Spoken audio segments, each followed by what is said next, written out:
saying, even in the Congress, that somebody will never visit what? Sleep in an hospital bed. And if you claim that, you can be divinely positioned that you will never sleep in an hospital bed again. Eh? I have seen people who gave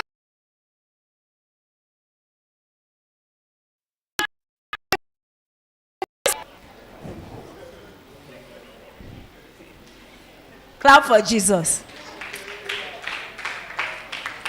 Rise up your faith. I've seen people who gave birth and this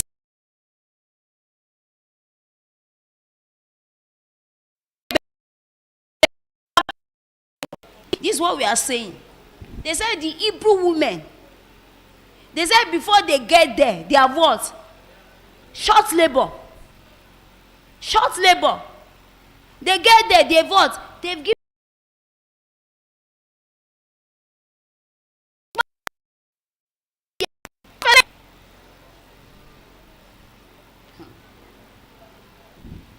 You are talking about redefining position. Somebody has to put that in there. Because this thing is going for life. It's there for life. So in 10 years' time, somebody will come and look at it and be making fun of me.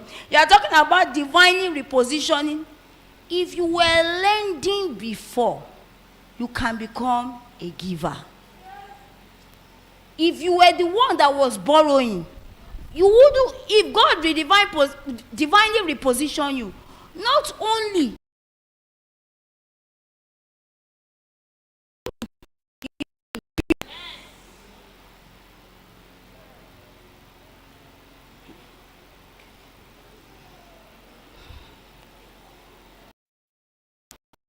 is one ingredient that is necessary for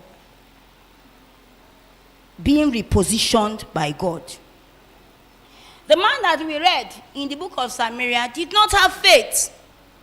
And I want to tell you 3 ingredients that faith must have.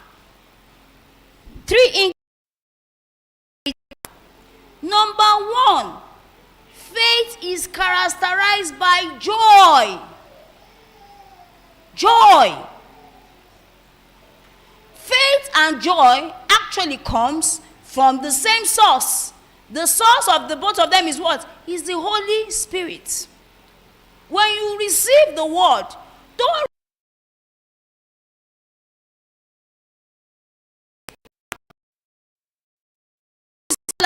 who said the word is able to do what? To perform it. You must have faith.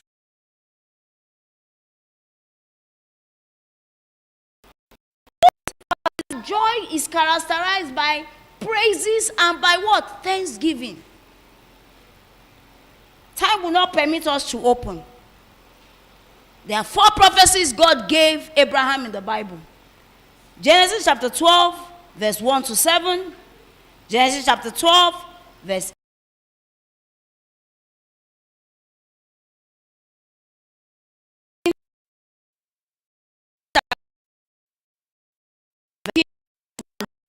coming out. Genesis chapter 12, verse 8 to 13, when he got to the land. Genesis chapter 13, verse 4 to 18. And Genesis chapter 22, verse 9 to 14. Every time when Abraham got a prophecy from God, the next thing this man did was to what? Build and what? An altar of what? Thanksgiving. He will go, he will sacrifice to God. He will go, he will sacrifice to God. You hear a prophecy concerning you that you know is your own, you must come with faith. And faith is characterized by joy. Joy is characterized by praises and what? Thanksgiving. The first thing you need to do is to thank God for that prophecy that he has given to you with joy. 2, faith is characterized by speaking. Faith is characterized by speaking. Mark 11, verse 23. Let's take it very well. Mark 11, verse 23. Let's take it very well. Mark 11, verse 23. Are we there? Mark, 42 seconds more. People will have questions to ask. Mark 11, 22. Okay, let's take it again. Want to go. I assure you, give us New King James or New King James Version. That one they are familiar with it. Oh yeah. Mark 11 verse 23. Let's take it together. For verily I say unto you, that whosoever shall say unto this mountain, be thou moved and cast into the sea, and shall not doubt in his heart, but shall believe that those things which he has said shall come to pass, he shall have whatever he has said.